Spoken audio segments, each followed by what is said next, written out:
Hello guys, कैसे हैं आप सब। उम्मीद करते हैं आप सब ठीक होंगे। आज हम लोग आ रहे हैं क्लास 7th में, और क्लास 7th में अनुपात और सम अनुपात चैप्टर है। और इस चैप्टर के अंतर्गत हम लोग का जो थ्योरी क्लास था वो नेक्स्ट वीडियो में बना चुके हैं। ये पहले वाला बना चुके हैं पहले वाले वीडियो में। अब हम लोग यहाँ पे अभी कुछ क्वेश्चंस है, इसको बनाने के लिए आ रहे हैं। तो आप लोग इसको अच्छे से देखिए क्या कर रहे हैं। क्वेश्चन की ओर देखें। यहाँ पे कह रहे हैं क्वेश्चन, क्या 5:8 एवं 4:9 में कौन सा अनुपात बड़ा है। देखो बहुत ही आसान है, नहीं है। अगर इसको हम लोग यहाँ पर थोड़ा सा लड़का हो पे तो कैसे करें। 5:8 एवं 4:9 में कौन सा अनुपात बड़ा है। हम लोग अनुपात, ठीक है, तो अनुपात का तुलना करना है। चलो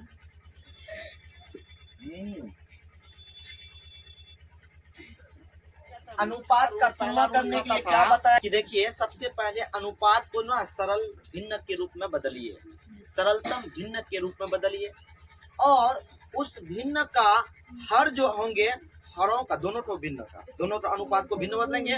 उसके बाद उसका हरों का एलसीएम करेंगे। एलसीएम करने के बाद हर समान बना देंगे। वह भिन्न बड़ा तो अनुपात बड़ा हो जाएगा, है ना। यही चीज करना है। तो देखो यहाँ पे हम लोग बना रहे हैं पहला नंबर क्वेश्चन। इसको नंबर 1, इसको नंबर 2, इसको नंबर 3 कर देते हैं, ठीक है। ये क्वेश्चन हम लोग बना रहे हैं, ये वाला क्वेश्चन। 5:8 एवं 4:9 में कौन सा अनुपात बड़ा है। चलो इसको यहाँ पे बनाने के लिए 5:8 एवं कितना है 4:9, इसमें तुमको तुलना करना है, कौन बड़ा है कौन छोटा है। चलो तो इसको हम लोग सरलतम भिन्न के रूप में लिख रहे हैं। तो 5:8 को लिख सकते हैं 5, फिर उसके बाद 4:9 को लिख सकते हैं 4:9।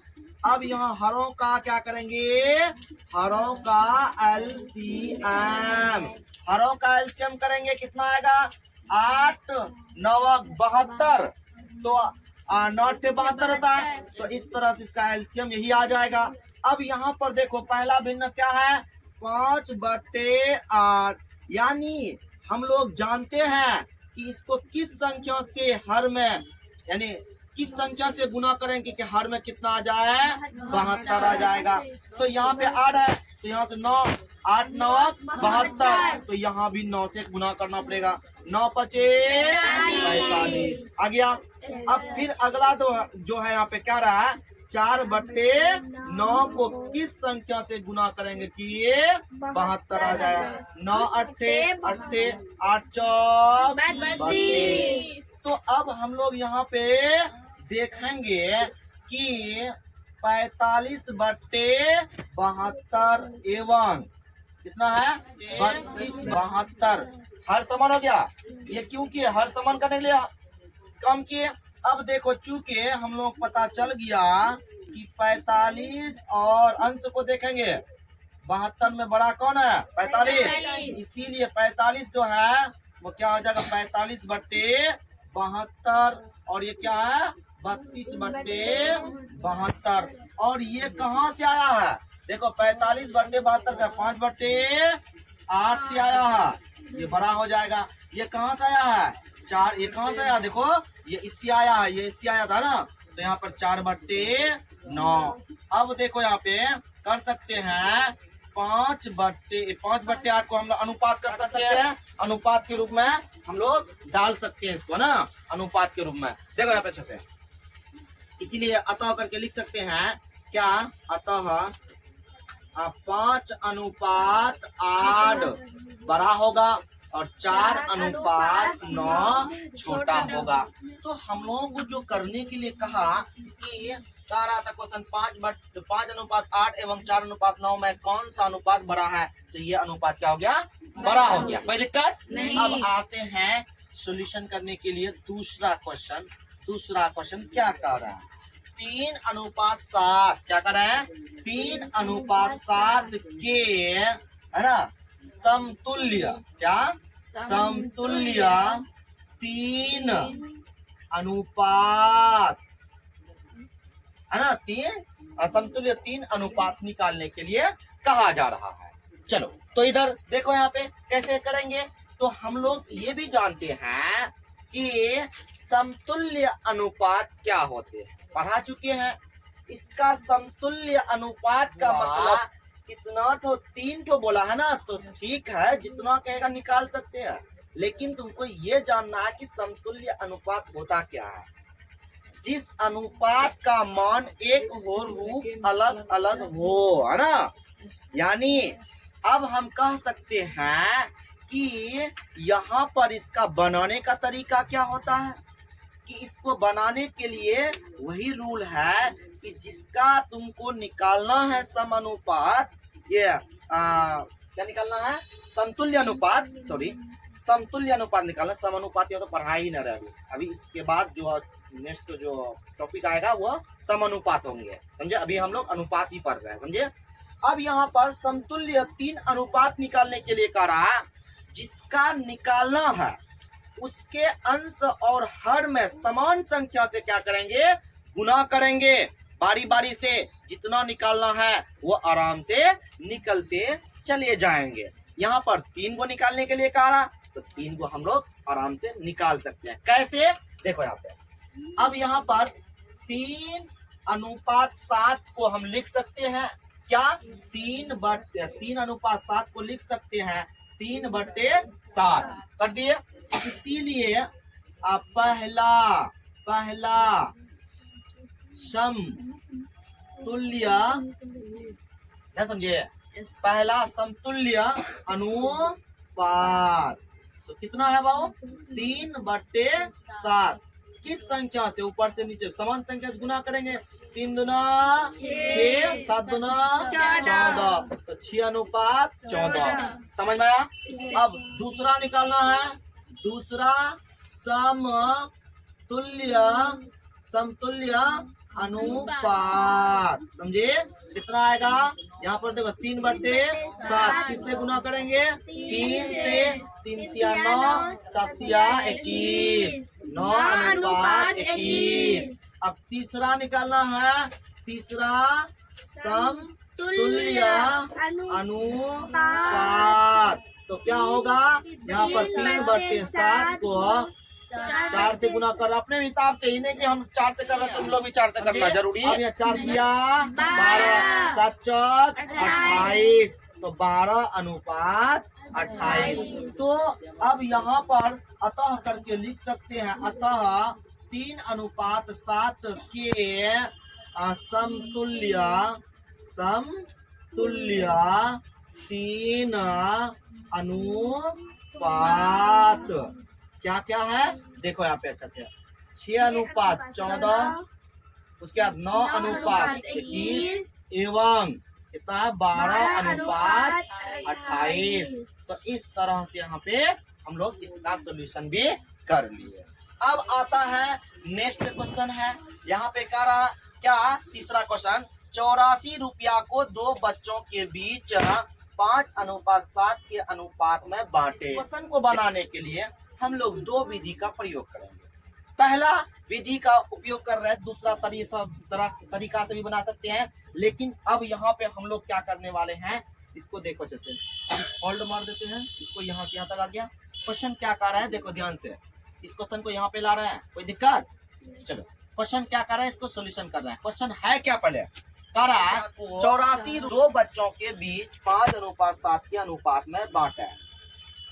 अब इसको बनाने के लिए हम लोग कुछ नहीं करेंगे, बस अनुपात के दोनों पदों का योग कितना रहा है ना, अनुपात के दोनों पदों क्या है, दोनों पदों का योग। देखो यहाँ पर बना रहे हैं, देखो दोनों पदों का योग, पहला पद या दो प्रथम पद द्वितीय पद है, इधर देखो प्रथम पद द्वितीय पद है। अब इस तरह से यहाँ पर 84 रुपया को दो बच्चों के बीच 5:7 के अनुपात में बांटना है। तो 5 प्रथम पद हो गया, 7 के पद हो गया। तो प्रथम पद और यहाँ पर हम क्या किए, अनुपात के दोनों पदों का योग। तो कितना है, यहाँ पर 5 है प्रथम पद, दूसरा कितना है 7 है। अब इसको हम लोग जोड़ने के काम कर रहे हैं। 7 5 12। अब रहने दो, अनुपात जो निकाला जाएगा, हिस्सा जो होगा तो 12 में ही होगा ना। 12 यहाँ पर होगा। पहला, दो बच्चा बोला है ना, पहला बच्चा का हिस्सा है ना, बांटना है। पहला बच्चा का हिस्सा, देखो यहाँ हिस्सा निकालना है। देखो हमको निकालना है किसका, पहला बच्चा। यहाँ पर कितना 5 आएगा, पहला जो आएगा पहला पद यही है। तो कितना आएगा 5 बट्टे कुल कितना 12 है, दोनों पदों का योग 12। अच्छा कितना रुपया में बोला, 84 रुपया को। 84 से हम लोग क्या कर देंगे, गुना कर देंगे। 12 7 84, 7 से गुना करो तो कितना आ जाएगा, यहाँ पर 7 5 35 रुपया आ गया। यानी पहला बच्चा को कितना मिलेगा, यानी 35 रुपया पहला बच्चा को मिल गया। मैं इसको और एक विधि द्वारा बनाऊंगा, अच्छे से समझो। अब देखो यहाँ पे दूसरा बच्चा का निकालो, दूसरा बच्चा है ना, दूसरा बच्चा का हिस्सा कैसे निकाला जाएगा, देखो ध्यान से। यहाँ पर कितना है, दूसरा के पद कौन था, 7 था। 7 बट्टे 12 गुना कितना रुपया, 84 रुपया है। तो 12 7 84, तो गुना करो 7 7 49 रुपया।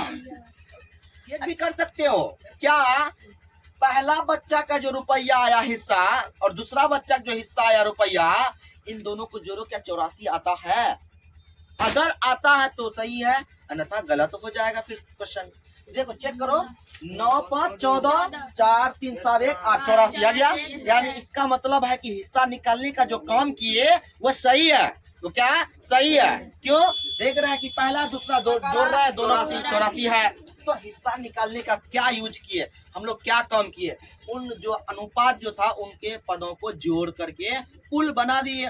उन कुल को हर में रखे और जिसका निकाला तो उसको अंश में रखते थे, और जितना रुपया है उसमें से भाग कर गुना कर देते थे। तो इस तरह से हम लोग काम कर रहे हैं और आ गया। चलो अब इसको हम लोग क्या कर रहे हैं, अतः करके लिख देते हैं, या ऐसे भी समझ में आ रहा है ना।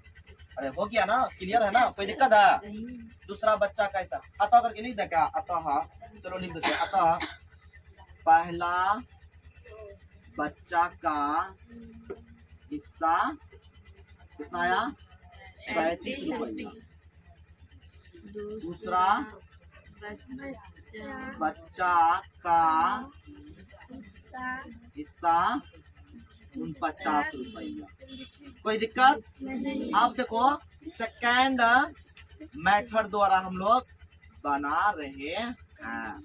सेकेंड मेथड, ये फर्स्ट मेथड था, समझे, फर्स्ट मेथड था।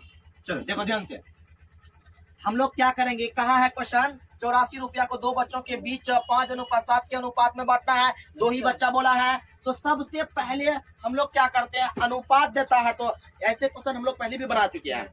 अनुपात को क्या करते हैं, मान लेते हैं। क्या करते हैं, मान लेते हैं। चलो देखो, मैं इसको एक हाई लेवल द्वारा भी बनाया जा सकता है। हम लोग पर ये जो समझा रहे हैं वो भी सही, दोनों सही है। तो अब यहाँ पर हम लोग करना है, मान लेना है। ये चीज हम लोग पहले से बताए हैं कि अनुपात अगर आएगा कोई भी क्वेश्चन में तो अनुपात को हम लोग मान लेते हैं, या अनुपात हटता है तो कोई चर राशि लग जाता है, वही काम करना। यहाँ हम लोग बगैर चर का प्रयोग किए, समझे, बगैर चर का प्रयोग किए और इस तरह से बन गया। यहाँ पर क्या बनाना पड़ेगा तुमको, यहाँ पर इक्वेशन बनाना पड़ेगा, इक्वेशन को हल करना पड़ेगा, क्योंकि इक्वेशन चैप्टर पढ़ा चुके हैं, इसीलिए हम इसको बना रहे हैं, क्योंकि जानकारी है। माना कि अनुपात बराबर x मान लिए, इसीलिए पहला बच्चा हिस्सा, बात समझो, क्या हो जाएगा 5x। क्यों बोले थे, अनुपात हटेगा, अनुपात हटेगा। यहाँ पर देखो 5:7 है, तो पहला बच्चा का हिस्सा 5x हो जाएगा। कोई दिक्कत, यहाँ तक आ गया। अब दूसरा बच्चा का हिस्सा क्या हो जाएगा, यहाँ देखो 7x हो जाएगा। अब प्रश्न क्या कहता है, देखो प्रश्न की ओर देखो, यहाँ पे देखो अच्छे से। 84 रुपया को दो बच्चों के बीच इतना और इतना के अनुपात में बांटा, बांटने के लिए कहा। तो देखो इतना और इतना को जोड़ करेंगे 84 रुपया आएगा, दो बच्चा में बांटा गया है। तो प्रश्न से हम समझ में आया, प्रश्न जो कहा इससे हमको एक समझ आया कि दोनों बच्चों में बांटा गया है, दोनों को अगर जोड़ देंगे तो 84 रुपया आएगा। तो इस तरह से यहाँ पे क्या करेंगे, 5x पहला बच्चा का हिस्सा प्लस दूसरा बच्चा का हिस्सा कितना है, x 7x है, तो 84 रुपया आ रहा है, 84 रुपया आ रहा है। देखो यहाँ पे हम लोग क्या कर रहे हैं, 7 5 12x बराबर 84। अब देखो यहाँ पे x निकालेंगे, ये गुना में है तो भाग में जाएगा, 84 बट्टे 12 तो कितना आएगा, x बराबर कितना आएगा, 12 सत्ते 84। 12 सत्ते 7 आया बाबू। अब देखो क्या कर रहे हैं, अतः करके लिखेंगे, अभी तो अनुपात आया है, जो माने तो अनुपात आया है। अब पहला अतः करके लिखेंगे, पहला बच्चा का हिस्सा है ना, क्या हो जाएगा 5x है ना रे, 5x का मान कितना है, 7 7 पचे 35 रुपया।